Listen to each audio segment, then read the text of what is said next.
Welcome to another edition of the Myriad Show. Today I am joined by Christina Goldsmith. She owns CG Home Interiors. Christina, why don't you tell us a little bit about yourself and what it is CG Home Interiors is? Well, I do interior decorating, home staging, edesign, mood boards. So I started CG Home Interiors about a year ago. Okay. I worked in the real estate industry for 13 years prior. And my latest position there was marketing, which kind of led into, it helped me a lot with what I started at CG Home Interiors. Interior decorating just kind of started as a hobby and turned into something I had no idea that so many different avenues. Right. But it's been a lot of fun, and I work with local clients. My edesign and mood boards are more remote clients that want to hire a designer but are on a budget. Okay. So what is edesign and mood boards for so mood someone boards who has no idea? are it's just putting a collage of items together. So if somebody wants help with their living room and they may have a sofa in there or a chair, they're essential pieces, but they want help bringing in other decor, pillows, wall decor, tables, that kind of thing to create a certain aesthetic, then if they don't need a room layout, then I just do a mood board for them. So I'm sourcing items for them and finding things to go with their existing items they want to keep. So is that like a physical Pinterest board?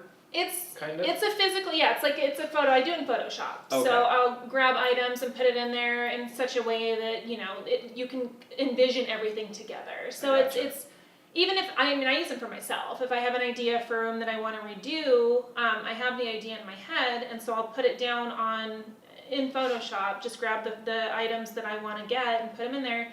And there's been a lot of times where I've changed my mind on things because once I see it all together, it didn't look how it did in my head. So it just saves you from purchasing and returning or having shipping to ship things back, because a lot of people buy things online now. Yeah. So it saves that aspect up front. And edesign is essentially the same thing, but that's if people need help with the room layout. So some people might have an awkward living room where they don't know where to put their TV or how to lay out their couch for the best use of space. And so in an edesign, I'll do the room layout for them as well as source items. Okay. That's very interesting. So with your company, it sounds like you can do individual rooms or whole home design. Yeah, and typically it's just they want help with a couple rooms, or we'll start with one room and see how that goes, and then they want to add another one later on, And then what I have them do is just send me photos of every angle of the room. I get measurements from them, so they're doing a lot of the footwork that I would do in a consultation for me. So that's why it's a little bit cheaper to do it that way, because it's a lot more interaction from them. Okay. So does that involve, do you help purchase the building supplies and the finish work for somebody that's doing a remodel? So say I come to you and I'm doing a home remodel and I need help with everything. Is that something that you're able to assist with, picking out tiles, picking out the paint colors, and then also picking out the furniture to match? Yeah, that's more of what I do with my local clients. It can be done remotely with, if people want to do that through an edesign or something. The finishes would be more conducive to a mood board because they're wanting to see how things look together. Your cabinets with your tile and your backsplash and that kind of thing. I gotcha. So then do you partner with the contractors then, working through that and almost essentially act as a GC, or are you working with the GC on those products? Typically, clients they'll have the contractors and those sources in place. If they need a referral, then I can give them one. But I'm working with the client on those things, and then they'll go to the contractor, or for installation and all of that kind of stuff. I see. And what are you had mentioned before, people are buying a lot of stuff on websites nowadays. What are some of the best websites that you're finding for buying these types of products? For home decor, my go-to is Wayfair, and Wayfair is affiliated with Birch Lane, All Modern, Dwell Studios, so they're actually a pretty big entity. Yeah. And I have a designer trade account with them, so I tend to source things there first because you can find them in a lot of different places. It's funny because they'll just name them different things. You'll find it at another retail, but it's named something different here so that you can't find it over there. That's interesting. So I can pass on some of my discount to my clients if we take that route too. So it's helpful if they're on a budget too. How do you avoid, through sites like Wayfair, I've purchased a couple things through there and they are super cheap. Is there a way to avoid finding the cheap quality and being able to buy higher quality stuff through that website? I think so. Wayfair is going to be more of the budgeted items. If you wanted something a little higher quality, you'd be looking at Birch Lane or Johnson Main, who is through them as well.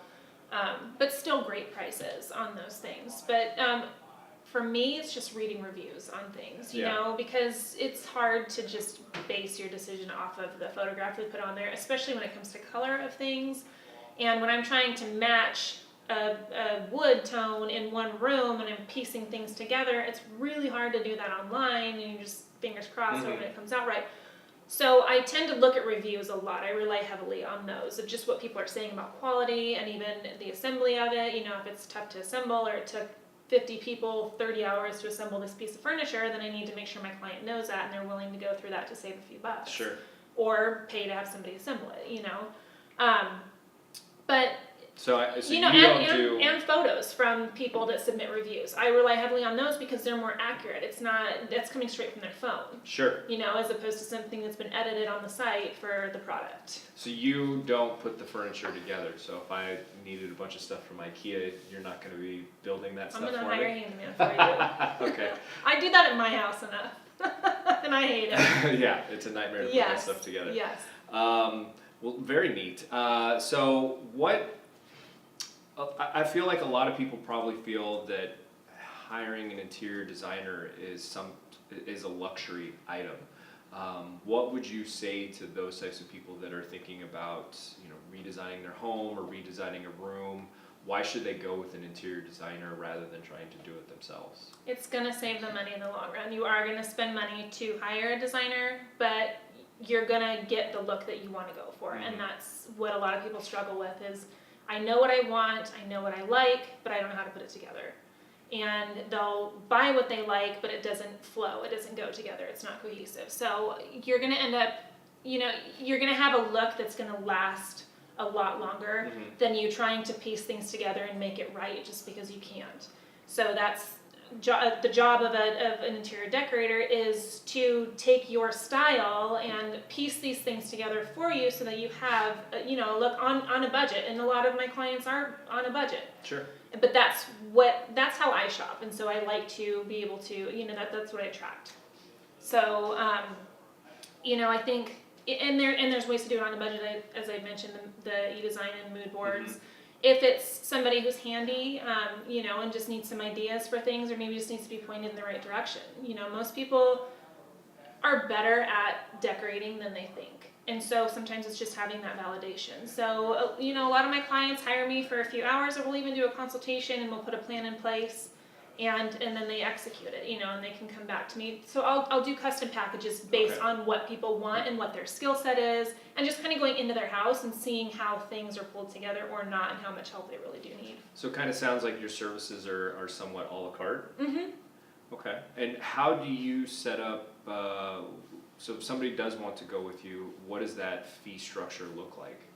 I'll do a consultation, so we'll sit down for an hour, and that's $120 for the consultation. Okay. If they do decide to hire me for the project, then I put that consultation fee towards the first 2 hours of services. Oh, very nice. And then, so that way they're not, you know, I'm not trying to make this expensive, as people do think design is, you know, Right. and some designers are, Yeah. you know, but if you just need help with little things, I think there's a way to do it and still stay within your budget. And then it'll go hourly after that. But sometimes I can, you know, put together, if it makes sense, to put together a flat rate for them. So it just depends on the client, their needs, their budget, and what we need to do. Okay. And as a designer, I would think it would be difficult to keep your personal style and personal opinions out of influencing how you design for someone else. How do you cope with that, or what are some things that you do to avoid having your own personal styles influence what you're doing for clients? I try to get to know their style the best that I can, and that's easiest to do through Pinterest. So I'll have them send me the things that they've pinned, and if they don't have a Pinterest account, then I ask them to create one, pin some things, so I can get an idea of what they gravitate towards, so Sure. I have an idea of you know, where I need to go with this, because yes, otherwise I'm going to make everybody's house look like mine. So I need some direction. What are you finding right now are some of the most popular trends in home design in terms of style, colors? What are you seeing out there in the market? Definitely light and bright. Everybody's doing the grays and the garages now. I see a shift in more natural wood tones now as opposed to white. And people are still painting, but the kitchen might, instead of being an all white kitchen, maybe dark lower cabinets, light uppers, or the walnut woods, the more mid-century modern type woods. So you're seeing a transition then away from the white kitchen cabinets? Because I know for me, when I'm out showing clients, that there has been a period of 2 years or so where all the updated kitchens are all this very white, kind of sterile looking kitchen. So we're transitioning away from that, you're saying? More contrast now.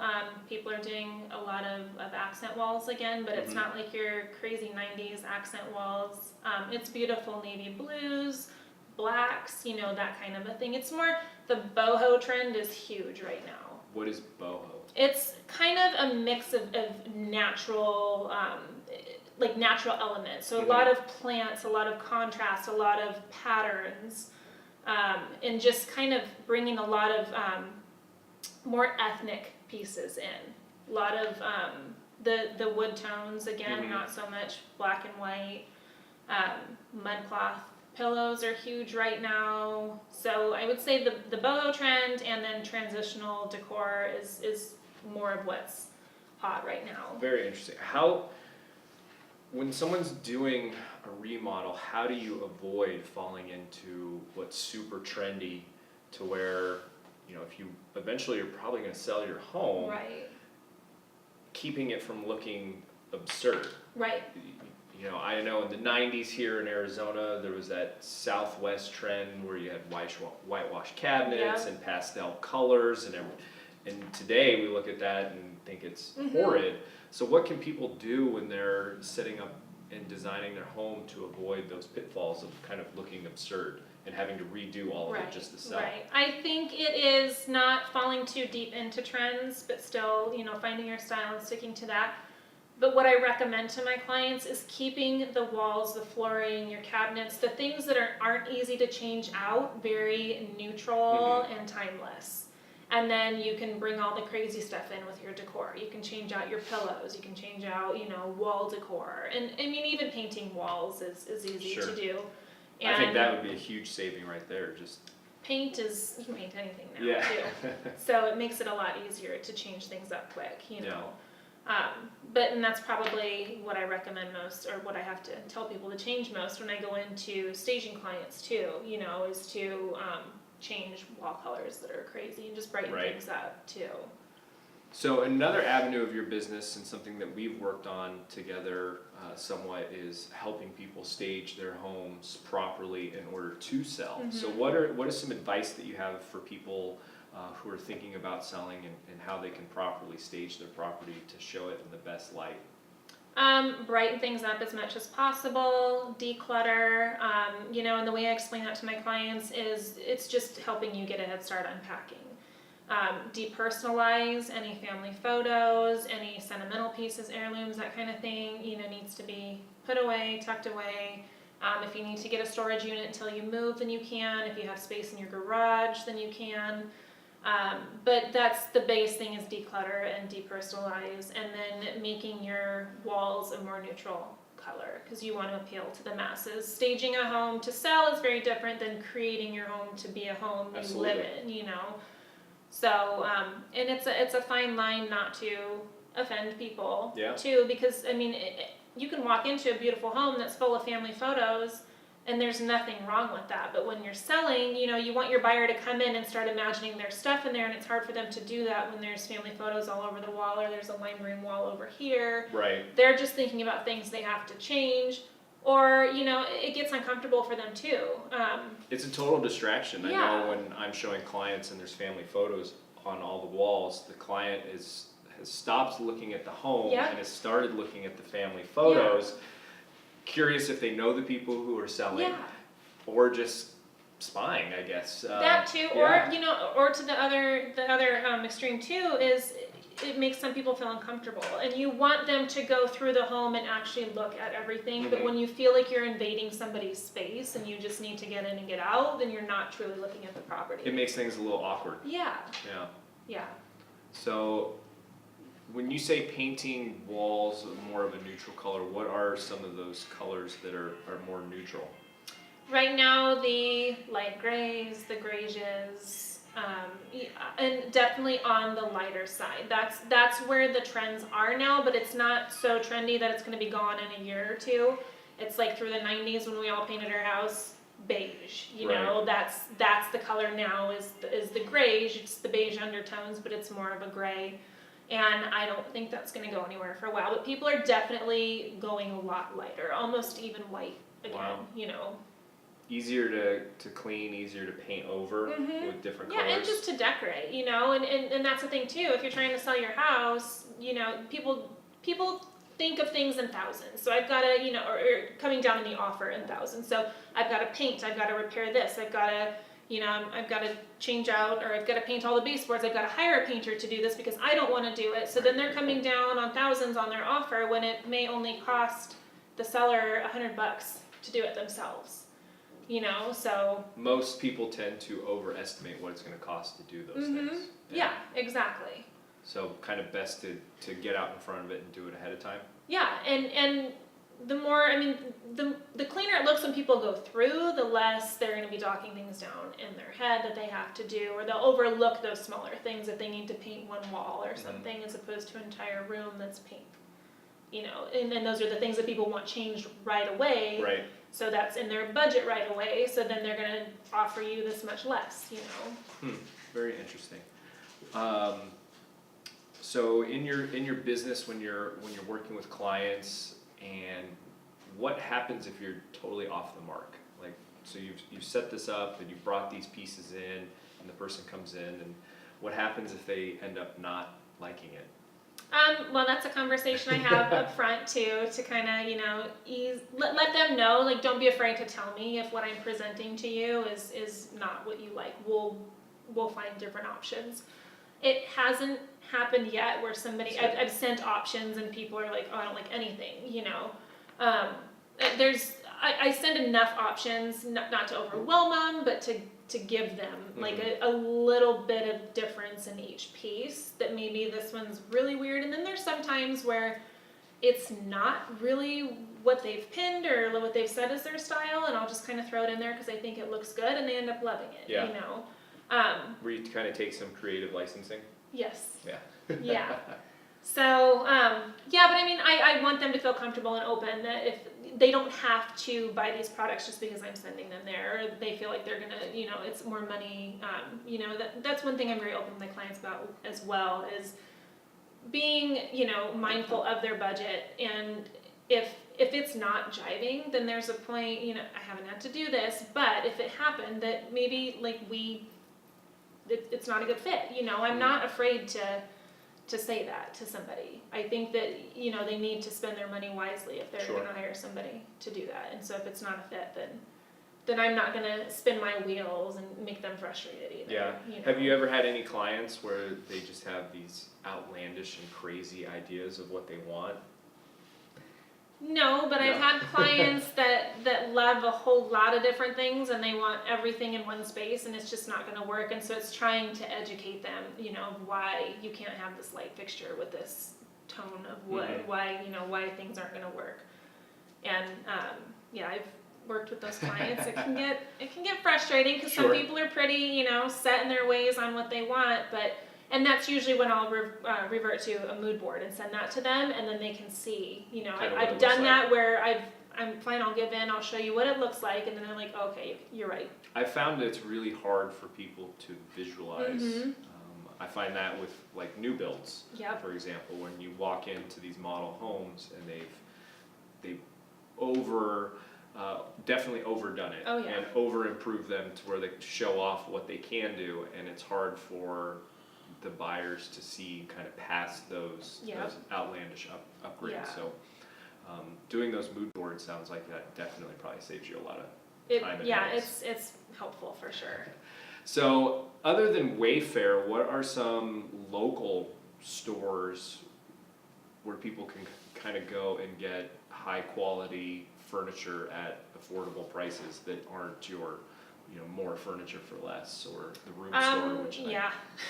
Are they even around? I think still? they went out of business, so. I remember when that was popular. Yeah, right? That was, or you get a credit card there and go furnish your whole house. No interest financing for 5 years, yeah. Yep. Living Spaces is my go-to for that. Really? Yeah. They have, I was quite impressed with what they have in there and how close it is to the look of like the Restoration Hardware. And they're probably more of the transitional style, Mm-hmm. but that's what's popular right now. That's what people want. Sure. So if they don't have the budget to go to Restoration Hardware, then I recommend Living Spaces. Yeah. I'm a big fan of West Elm. Are you? Yeah. I kind of like that mid-century, Yes. modern look. That's the other popular one right now, but that tends to be a little pricey for Yeah. people too. So I don't have a lot from there. disclaimer. Yeah, right. Yeah, no, I would love to furnish a whole house from there for sure. Well, if our clients help me buy and sell more homes, then maybe one day. So what are some other things that you would just kind of tell somebody who is either looking to remodel and redesign their current home, or is thinking of getting their home ready to sell? Just some other pieces of advice. Just as I mentioned, just pack up as much as you can. Less is more when it comes to selling. Keep things bright. Open the windows, which I'm sure you tell clients as well. I let everyone know. I don't know that every agent tells their clients that. I can vouch that they don't. Yeah. So it's just and smells are a thing too with people's Yes. houses. So just lighting a couple candles or having the wall waxes or something, not overpowering like you're trying to cover up something, but just it's welcoming that they're coming in. I'll recommend different scents for that. I think most people's homes have a unique smell, and I think most people kind of go nose deaf to their own. Absolutely. Scent. You don't smell it. Yeah. Yeah, there was an agent who needed help with a client who you walk in and I guess it was a strong pet odor that the homeowners, they're like, I don't smell it, you know, and so they wouldn't listen, so they had to bring me in and I had to have that fun conversation, but there's a way to do it tactfully. Sure. and it works. So and that's another thing too, I think why agents hire me to go in for that is it's just certain conversations they don't want to have Right. with their clients, or that maybe their clients aren't going to listen to them for that. Sure. You specialize in real estate, I specialize in this part of it, and so maybe they're more That's apt right. to listen to me for that. Yeah, very interesting. Well, I know that you have kind of a big following on Instagram. If people want to watch your trials and tribulations as an interior designer, how do they follow you? At CG Home Interiors on Instagram. It's the same on Facebook, same on Pinterest. I've got it the same on all social media. And yeah, I do try to do stories and things of that nature when I do a staging, or if there's certain things I come across that sales, things like that, Yeah. that people should know about. I've seen them. It's very cool I've seen you remodel your own home several times, Yeah, or it's never redesign gonna rather. stop. It's always changing. Does that drive your husband crazy?